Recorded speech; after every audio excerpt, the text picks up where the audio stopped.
Welcome to the banker lamp. Please enjoy the video.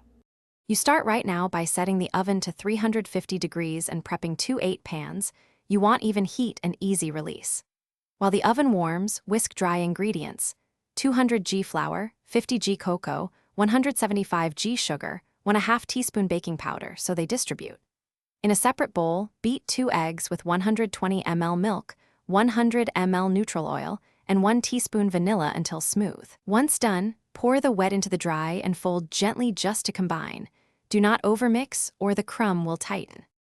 Now you refine texture and lock flavor by adding 120 ml hot coffee. This wakes the cocoa and thins the batter for a moist crumb. Stir until uniform. The batter should fall slowly off the spatula.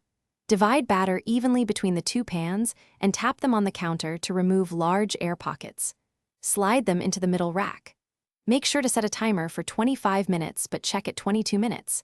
Insert a toothpick near the center. If it comes out with a few moist crumbs, it's ready.